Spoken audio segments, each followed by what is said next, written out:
नमस्कार, जोहार। न्यूजीलैंड भारत की खास पेशकश आधी आबादी देख रहे हैं आप, और आज आधी आबादी में बात होगी हजारीबाग लोकसभा की। इस वक्त हम हजारीबाग लोकसभा के सदर विधानसभा क्षेत्र के आईसेक्ट विश्वविद्यालय में हैं, और आईसेक्ट विश्वविद्यालय को इसलिए चुना गया क्योंकि यहाँ महिला स्टाफ की तादाद सामान्य से थोड़ी अधिक है, इसलिए हमने इसे चुना है। और यहाँ आज बात होगी लोकसभा को लेकर, किस नजरिए से यहाँ की जो महिला स्टाफ है वो देखती हैं। साथ ही यहाँ बात होगी हजारीबाग लोकसभा के ऊपर। एनडीए ने अपनी प्रत्याशी की घोषणा कर दी है, इंडिया गठबंधन ने भी अपनी प्रत्याशी की घोषणा यहाँ कर दी है।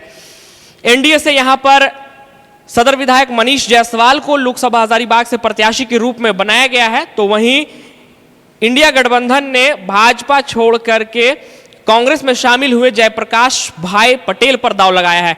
फिलहाल ये महिलाएं हैं, इनसे ही हम लोग जानेंगे कि किस नज़रिए से इस लोकसभा चुनाव को इन लोग देख रही हैं। मैडम, सबसे पहले आपका स्वागत है न्यूज़ 11 भारत की खास पेशकश आधी आबादी में।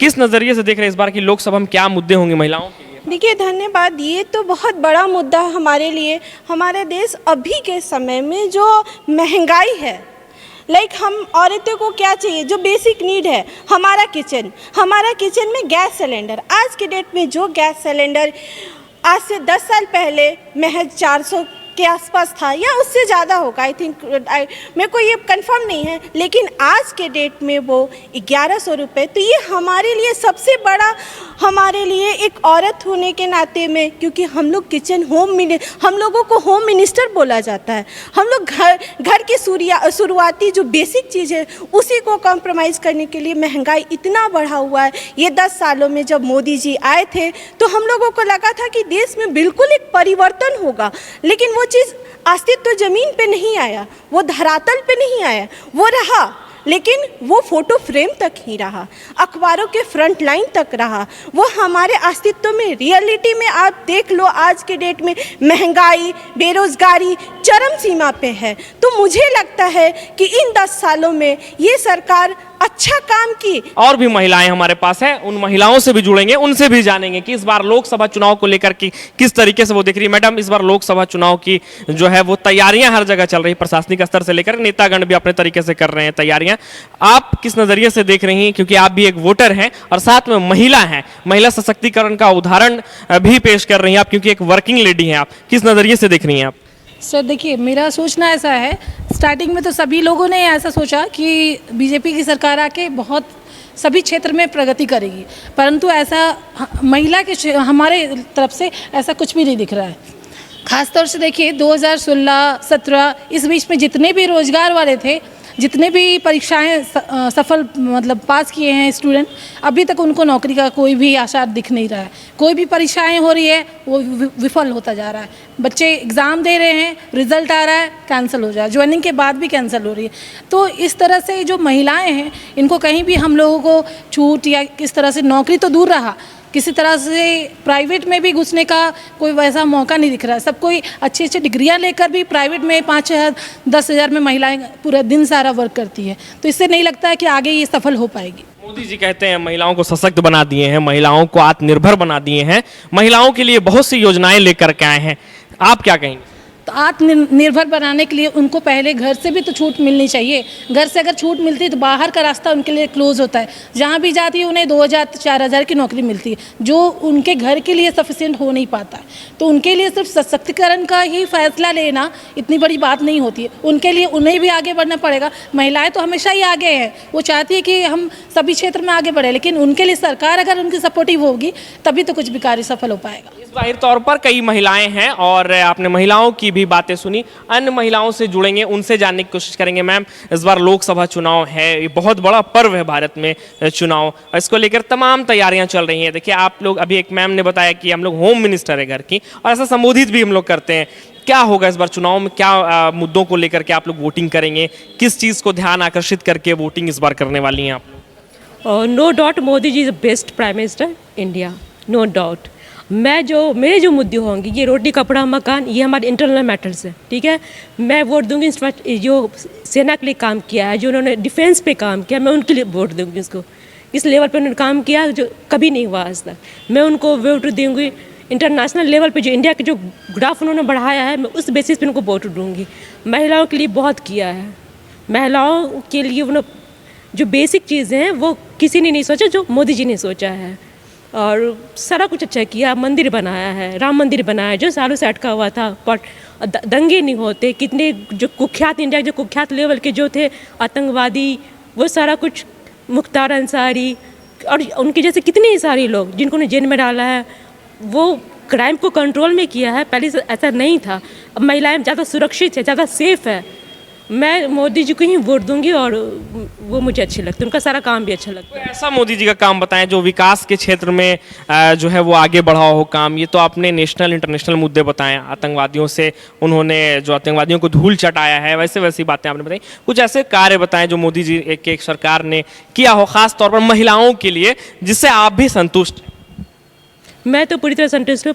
अभी जब 10 साल में उन्होंने बहुत काम किया है। अब जो काम कर, जैसे पेपर लीक का मुद्दा, अब वो उनके एजेंडा में एक वो भी है, पेपर लीक अब नहीं होगा जब वो नेक्स्ट टाइम आएंगे।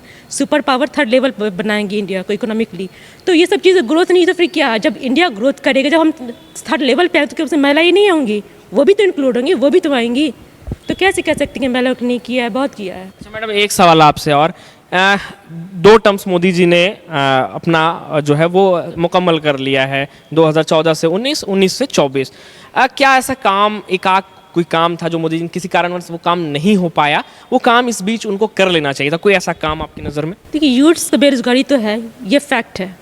यूथ्स पढ़े लिखे बहुत छोटे छोटे काम कर रहे हैं जो देश की ग्रोथ के लिए कहीं से भी अच्छा नहीं है। लेकिन अब जब 3rd टर्म आएगा उसमें डेफिनेटली वो यूथ के लिए करेंगे ही करेंगे। उनके एजेंडे में ये चीज़ है, उनके माइंडसेट में ये चीज़ है कि यूथ के लिए करना। भी पेपर लीक बहुत बड़ा मुद्दा था, अब वो सॉर्ट आउट होगा। ये सब चीज़ें हैं, मुझे हर काम उनका पसंद है। और भी यहाँ पर महिलाएं हैं, उनसे भी जानने की कोशिश करेंगे। सभी महिलाएं मुखरता के साथ जो है वो बातें अपनी रख रही हैं हमारी खास कार्यक्रम आप भी आधी आबादी को लेकर के। मैम, इस बार लोकसभा का चुनाव है, क्या जो है मुद्दे हैं उससे लेकर वोटिंग करेंगे आप? मैं तो बिल्कुल मोदी जी को ही वोट करूंगी। उसके बहुत सारे कारण हैं। पहला कि हम लोग का जो देश था वो इकोनॉमी में बिल्कुल पीछा था, अभी 3rd या 5th में आ गया, और बोले हैं मोदी जी कि वो कुछ दिन में 3rd तक आ जाएगा, इसलिए भी करूंगी। दूसरा, हम लोग का जो बाहर के साथ जो हम लोग का रिलेशनशिप था बहुत ख़राब था। हमेशा इंडिया को हमेशा उनके जो चीफ प्राइम मिनिस्टर होते थे उनको पीछे रखा जाता था। आप देख सकते हैं अगर किसी में हो। लेकिन अभी ये है कि हमेशा सब लोग मोदी जी मोदी जी मोदी जी। अभी जो एक आया है, मुझे उसका नाम नहीं पता, उसमें भी सबसे ज़्यादा चाहिता होता है उसमें नरेंद्र मोदी जी का ही नाम आया। चौथा, अभी रिजर्वेशन बिल जो विमेंस के लिए लागू हुआ है, ये सबसे ज़्यादा संसद में आया है, वो अभी लागू हुआ। कांग्रेस के समय लागू नहीं हुआ था, इसलिए अभी। और बोला जाए कि पहले कितना किया, 70 साल में कांग्रेस ने क्या कर लिया, अभी 20 साल हुए बीजेपी ने बहुत किया। ये हम लोग नहीं बोल रहे, अदर कंट्री के जो लोग जो यहाँ रहते थे और अभी फॉरेन में रह रहे वो भी यहाँ आ रहे, वो भी यही चीज़ बोल रहे कि बहुत डेवलप हुआ है। हम ये नहीं बोल रहे कि पूरे तरीके से 100% मोदी जी सही है, बट 70% मोदी जी सही है। कुछ चीज़ें होती है, कोई भी परफेक्ट नहीं होता, फिर तो वो भगवान हो जाएगा, लेकिन 70% मोदी जी सही हैं। और है दूसरा, वो जो अभी हम लोग का जो सिक्योरिटी है, जो सैनिक है, उस पर बहुत ध्यान दे रहे हैं। और आप बोले कि उस समय पूछे उनसे, पुलवामा अटैक जो हुआ था उसमें सर्जिकल स्ट्राइक किए थे, इससे पहले किसी का हिम्मत नहीं था जो ये वहाँ से हम लोग का बिपिन रावत जी को वापस छोड़ दिया गया। ऐसा किसी का नहीं था, हमेशा मार दिया जाता था। लेकिन इस बार जब मोदी जी थे वो वापस आए, क्यों? मोदी जी की वजह से, वो लीडर है ना। और इस बार अगर कुछ पाकिस्तान करेगा तो ये होगा, इसलिए मेरा फुल सपोर्ट मोदी जी को ही है। वो सुकन्या, फिर महिला का, फिर अभी सिलाई मशीन, सबका बहुत सारा चीज़ में वो लड़की लोग को छूट मिला है। कैसे नहीं छूट मिला है? यही चीज़ है कि बहुत लोगों को बहुत चीज़ों की जानकारी नहीं है। बस कुछ चीज़ जो इंस्टाग्राम में या व्हाट्सअप में आते रहते ना, उन लोगों को देख के उड़ते रहते। तो पहले न्यूज़ को अच्छी तरह से पढ़ना चाहिए, उसको जानना चाहिए, तभी। तो मेरा फुल सपोर्ट मोदी जी को ही है। अच्छा मैम, एक कोई ऐसा काम बताइए जो कि मोदी जी के रहते हुए नहीं हो पाया, वो काम हो जाना चाहिए, यानी कि अति आवश्यक था वो काम लेकिन किसी कारणवश नहीं हो पाया है। अगर इस बार वो फिर से प्राइम मिनिस्टर बनते तो वो काम उनको करना चाहिए, ऐसा कुछ मन में आपका? नहीं, मोदी जी अभी वो लागू किए हैं, वो जो आप पेपर लीक वाला बात किए ना, वो लागू किए हैं, बट अभी वो उतना, क्योंकि अभी तुरंत लागू, कोई भी चीज़ लागू होता है तो तुरंत उसको होने में टाइम लगता है। और अभी उसके लिए वो ये बिल भी लागू किए हैं, तो वो हो जाना चाहिए। लेकिन यही है कि काम जो मतलब थोड़ा स्लो में चल रहा है, लेकिन हो जाएगा, क्योंकि कोई भी चीज़ तुरंत लागू होता है, चाहे वो कुछ भी हो या स्टार्टअप भी होता है, वो तुरंत नहीं हो पाता है। तो ये चीज़ अगर थोड़ा जल्दी हो जाता है, फिर भी उसके लिए बहुत सारा कानून बनाया है कि इस बार अगर लीक होगा तो जो लोग लीक करवा रहा है या पूरा CBI का जाँच होगा, तो ये चीज़ हो रहा है। लेकिन मतलब ओवरऑल मैं तो उन्हीं को वोट दूंगी। 70 साल में कांग्रेस ने कुछ नहीं किया। Thank you. फिर से हम आपके पास एक बार जुड़ेंगे कि आप युवा हैं, यहाँ पर सबसे कम उम्र के स्टाफ आप ही हैं, आपसे भी जुड़ेंगे। एक सवाल आपसे और लेंगे हम लोग। मैम आप जो हैं वो काफ़ी यहाँ काफ़ी दिनों से हैं, काफ़ी मैच्योर भी हैं आप, क्या कहेंगी मैम इस बार लोकसभा चुनाव जो होने वाला है, क्या मुद्दे होंगे, किस चीज़ पर बातें होंगी और वोट किस चीज़ को लेकर के इस बार लोग देने वाले हैं? देखिए, पॉलिटिक्स में मुझे बहुत ज़्यादा इंटरेस्ट नहीं है, लेकिन चूंकि हम इस देश के नागरिक हैं तो हमारी भागीदारी तो है ही है। तो मैं अपनी बस विचारधाराएं रखना चाहूँगी। मैं ये बिल्कुल नहीं मानती कि कांग्रेस ने 70 साल में कुछ नहीं किया। बहुत कुछ किया है। उस समय उनके पास जो भी परिस्थिति थी उस हिसाब से उन्होंने अपने हिसाब से बहुत अच्छा काम किया है। और लेकिन जैसे जैसे समय बदलता है वैसे वैसे हमारी आवश्यकताएं बदलती हैं, हमारी ज़रूरतें बदलती हैं, आकांक्षाएं बदलती हैं। हम अगर एक पीढ़ी की ही बात करें तो देखते हैं कि पीढ़ी कहाँ थी और कहाँ तक आ गई। कहीं ना कहीं आकांक्षाएं साथ में जुड़ जाती हैं। तो यही अब भारत के साथ हो रहा है। युवा जो है उनकी आकांक्षाएं बहुत चरम सीमा पे है, जिसके लिए एक नया चेहरा चाहिए। मोदी जी एक नया चेहरा है और हमें लगता है कि वो सबके साथ हैं। उनका जो ये स्लोगन है, सबका साथ सबका विकास, ये बहुत अच्छा स्लोगन है। ये आगे किसी भी पॉलिटिकल पार्टीज़ को इस स्लोगन के साथ चलना चाहिए। और मैं किसी भी पॉलिटिकल पार्टी का साथ नहीं दे रही हूँ यहाँ पे, मैं सिर्फ उनकी विचारधाराएँ रख रही हूँ। और मैं चाहती हूँ कि जो भी अच्छी चीज़ें हो रही हैं अभी, उन सबका स्वागत किया जाए सभी के द्वारा। बस आप इस बार जो वोट हो रहे हैं क्या मुद्दे होंगे, किस चीज़ को लेकर वोट होगा? क्योंकि हम लोग 5 साल के लिए अपना प्रतिनिधित्व करने के लिए किन्हीं को चुनते हैं और ये तो लोकसभा चुनाव है कि हम लोग पीएम चुनेंगे। किस चीज़ को ध्यान आप लोगों का केंद्रित रहेगा इस बार चुनाव में? किन मुद्दों को विशेष ध्यान में रखते हुए वोट करने वाली हैं?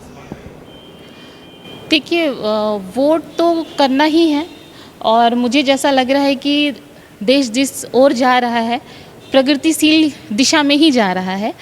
यहाँ ज़रूरत है हम सबको इकट्ठा होने की। एक अगर हम विपक्ष की भी बात करें तो विपक्ष भी एक सशक्त विपक्ष चाहिए, ताकि जो सामने है वो बहुत अच्छा काम करके दिखाए। तो अगर बहुत अच्छा मोदी जी का इस बार आता है रिजल्ट, तो विपक्ष को भी एकता इसलिए दिखानी है कि वो अच्छा ही नहीं बहुत अच्छा काम करे। फिर से वही बात होगी, लोकसभा चुनाव पर बात होगी। आगामी चुनाव में क्या मुद्दे होंगे महिलाओं के, उन पे बात होगी। आधी आबादी हमारे साथ मौजूद है। मैडम, क्या इस बार चुनाव में आप लोगों का मुद्दा होगा? किस नज़रिए से वोटिंग करेंगे? सर, वोटिंग तो मैं मोदी जी को ही करूंगी, माननीय प्रधानमंत्री श्री नरेंद्र मोदी जी को ही करूंगी।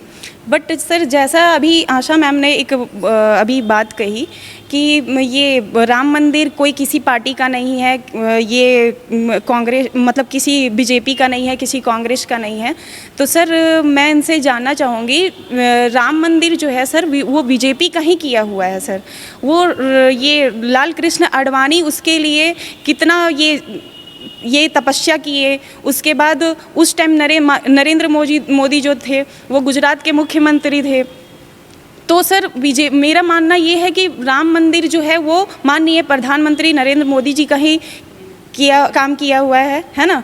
तो सर, जैसा आशा मैम बताई उसके मुकाबले मैं माननीय नरेंद्र मोदी जी को ही वोट करना चाहूँगी। आपकी सहकर्मी है, बता रही हैं कि मोदी जी की ही देन है राम मंदिर। हाँ सर, मेरा कहना, अगर भारतीय जनता अगर मोदी जी का सपोर्ट नहीं करती तो आज ये संभव नहीं होता। इसलिए कि नहीं, पर्सनली पार्टी लीडर का नाम लेके ये कहना बिल्कुल ही गलत होगा। एक शब्द में आप भी बता दें, राम मंदिर किनका? भारतीयों का। तो आपकी सहकर्मी ने जवाब दिया है कि भारतीयों का है राम। बट मैं ये सर मानना चाहूँगी कि ये राम मंदिर मोदी जी का ही देन है। सहायता से भाजपा की ही सहायता से बना है सर। भाजपा देखिए, भाजपा की सहायता से, अभी भाजपा सत्ता पे है तो उसकी सहायता से बनी। अगर कांग्रेस होती तो कांग्रेस की सत्ता से बनती। लेकिन अगर ठीक 70 साल प्रीवियस हम लोग को करंट में देखना है, करंट में वैसा कोई भी काम नहीं किए हैं जिनके लिए एवरेज जो महिलाएं होंगी उनको शायद ही वोट करेंगी।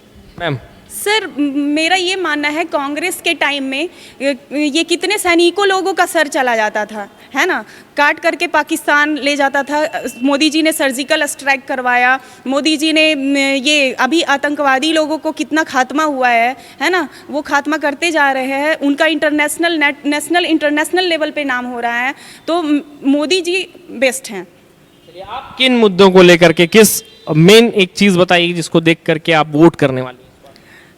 सर मेरा ये मानना है कि Narendra Modi most powerful prime minister of India. Modi ji के चेहरे पर ही वोट कर रही हैं। जी हाँ, मैं चलिए एक सवाल। पे उनके जगह पे कोई और होता तो शायद मैं वोट ना कर पाती, बट वो एक शेर की तरह दहाड़ते हैं, उनमें वो रुतबा है, वो पर्सनालिटी है जो मैं मोदी जी को मैं वोट करना चाहूँगी। एक सवाल आपसे मैडम, चलिए मोदी जी फिर से हम लोग के तीसरे बार वो प्रधानमंत्री बनते, कोई ऐसा काम जो उनको करना चाहिए खास तौर पर महिलाओं के लिए, कोई ऐसा काम आपके मन में? महिलाओं के लिए मैं यही बोलूँगी मोदी जी से, ये एजुकेशन लेवल जो थोड़ा धांधली चल रहा है एजुकेशन लेवल को लेकर के, जैसे पेपर लीक हो जाना, जेपीएससी का पेपर लीक हो जाना, खास करके मैं झारखंड का सरकार से ये दरख्वास्त करूँगी, अनुरोध करूँगी कि ये मतलब महिलाओं के लिए जो पेपर लीक हो जाता है, जो जॉब नहीं मिल पा रहा है, उस धांधली को, वैकेंसी जो नहीं आ रही है, उस लेवल को थोड़ा सा ठीक किया जाए। मैं उनसे यही अनुरोध करूँगी। आराधना चौबे। तो और भी महिलाएं हैं मैडम, आपसे जानेंगे कि इस बार चुनाव जो है बहुत ही नज़दीक है, चुनाव वोटिंग करेंगी, क्या मुद्दे होंगे आपके, क्या रणनीति आप लोगों ने तैयार की है कि इनको वोट करना है, और इस मामले को लेकर ये कहना चाहेंगे कि ये मिडिल क्लास फैमिली को थोड़ा दिक्कत हो रहा है इसमें। अपर क्लास वाले लोग के लिए अच्छा है और लोअर क्लास लोग के लिए अच्छा, लेकिन मिडिल क्लास बहुत इसमें लेवर कर रही है। तो क्या होगा, मेन क्या मांग रखते हैं कि अगर जो भी प्रधानमंत्री बनेंगे वो ये चीज़ को कम कर दे या इस चीज़ को बढ़ावा दें या किसी चीज़ में बदलाव? तो बेरोजगारी के लिए वैकेंसी बहुत कम आता है। झारखंड के लिए हम स्पेशली बोलना चाहेंगे, वैकेंसी आता ही नहीं है। चलिए आप बताएंगे मैडम, आप भी इस बार लोकसभा चुनाव का हिस्सा बनेंगी, आप भी वोटिंग करेंगी, क्या मुद्दे होंगे, किस चीज़ को ध्यान केंद्रित करके वोट करने वाली हैं इस बार? नो डाउट, मतलब हम लोग मोदी जी के फेवर में ही हैं, ऐसा कुछ नहीं है। वो तो बहुत अच्छे प्रधानमंत्री हैं हमारे भारत के लिए, लेकिन मैं ये जानना चाहती हूँ कि मतलब हम लोग मिडिल क्लास में हैं और मिडिल क्लास को ना देखते हुए वो हाई लेवल और लो बीच में हम लोग जो है मिडिल क्लास वाले पिस जाते हैं। जैसे एजुकेशन के मामले में मेरे बच्चे पढ़ते प्राइवेट स्कूल में, उनका कॉस्ट बहुत महंगा आता है, जो हम लोग बहुत मुश्किल से उसको सर्वाइव कर पाते हैं। तो इस मुद्दे में मैं आपको बोल सकती हूँ। और रहा ये गैस सिलेंडर का, गैस सिलेंडर जैसे है गांव की महिलाओं के लिए दिया जाता है, ठीक है, उनके सब्सिडी, उनके अकाउंट में सब्सिडी आ जाती है, और हमारे साथ क्या होता है कि हमारा सब्सिडी छीना गया, चला गया, वो सब्सिडी हमारे अकाउंट से जाके वो नीचे वाले लोग के चले जाते हैं। तो इसलिए मैं इस मामले में बोलूँगी कि थोड़ा काम करना चाहिए मोदी जी को हमारे मिडिल क्लास के लिए। बिल्कुल हम लोग बहुत लोग हैं ऐसे कि मिडिल क्लास है, बहुत लोग पिस जाते हैं, जैसे रोज़गार नहीं है उनके लिए, बहुत कम पैसे में लोग काम करना मजबूर हो जाते हैं काम करने के लिए। आप बताएंगे, आप भी यहाँ हैं और आप भी युवा हैं, इस बार वोट कर रही हैं लोकसभा चुनाव में, क्या मुद्दे होंगे महिलाओं को लेकर, खास तौर पर क्या मुद्दे हैं? मैं तो वोट जाहिर सी बात है मोदी को ही दूंगी, क्योंकि बहुत सारी योजनाएं हैं, जैसे बेटी बचाओ बेटी पढ़ाओ, जन धन योजना है, उज्ज्वला योजना है, बहुत सारे गांव में लकड़ी से खाना वाना बनते थे, अब उनको गैस की वो दी जाती है। तो मेरा वोट तो मोदी का ही रहे, क्योंकि मोदी है तो मुमकिन है। 3-4 योजनाओं का नाम आपने बताया, इसमें से आप कौन सी योजना से लाभान्वित हुई? मैं तो नहीं हुई हूँ, लेकिन मैं नीचे स्तर पर, क्योंकि मैं गांव से बिलोंग करती हूँ, तो बहुत सारे बच्चे लोग को पढ़ने को जो मौका मिले हैं, बेटी पर पहले बेटियों को इतनी वो नहीं दी जाती थी, पर अब लोग देखते हैं तो पढ़ाते हैं, इसलिए बेटी बचाओ और बेटी पढ़ाओ को मैं उससे बहुत ज़्यादा वो खुश हुई हूँ। क्या नाम हुआ? मेरा पायल कुमारी। आप भी आएंगे इधर, आपसे भी जानेंगे हम लोग। वही सवाल होगा कि इस बार लोकसभा चुनाव को लेकर के सारी तरीके से तैयारियां चल रही हैं, राजनीतिक पार्टियां भी तैयारी कर रही हैं, जिला प्रशासन भी तैयारी कर रही हैं, अब वोटर्स क्या तैयारी में हैं, क्या मुद्दे होंगे वोटर्स के?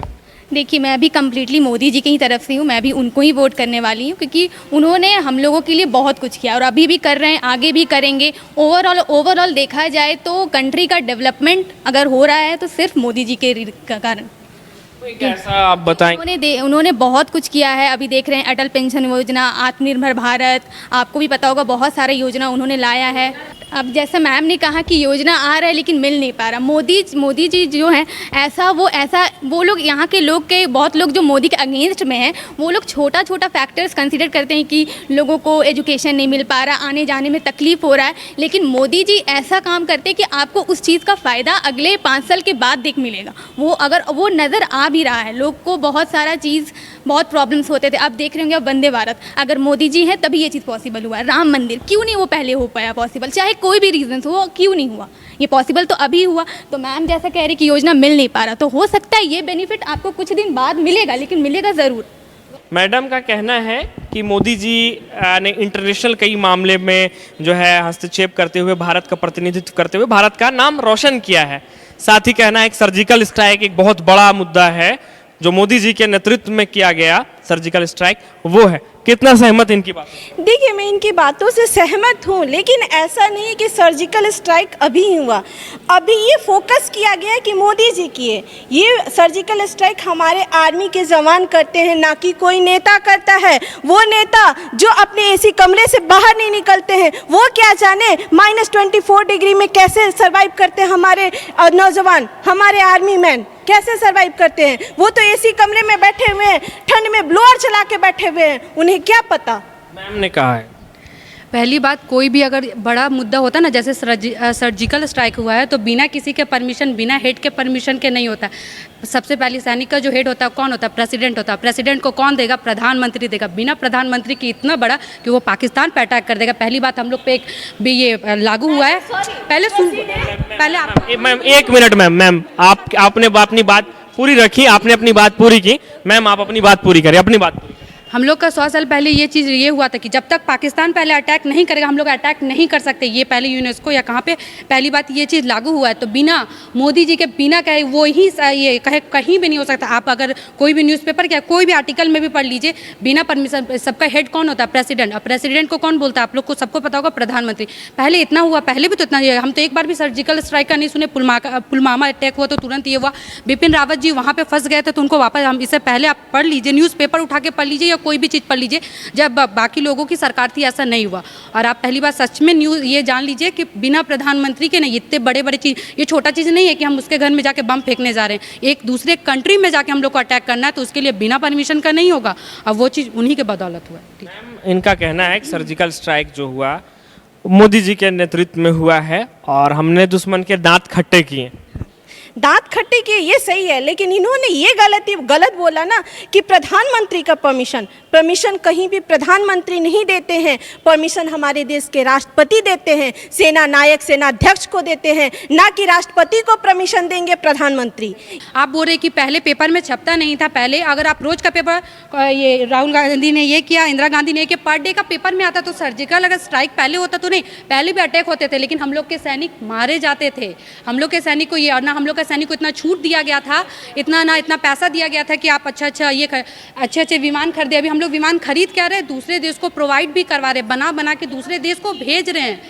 अभी हम लोग का ऐसा चल रहा, तो ऐसा नहीं है, ये गलत है। और ये मोदी जी ने सपोर्ट किया, उसके बावजूद वो हेलीकॉप्टर भेजे थे। मैंने बिपिन रावत बोला था, अभिनंदन रावत के साथ ऐसा हुआ था और वो वापस आए थे। और पहले जितने भी सैनिक अगर वहाँ फंस जाते थे ना, तो वहीं के जेल में सड़ के मर जाते थे।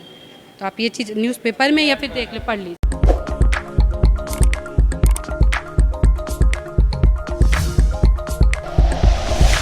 Like and share videos, subscribe करें हमारा चैनल और प्रेस करें बेल आइकॉन। न्यूज़ 11 भारत, सच है तो दिखेगा।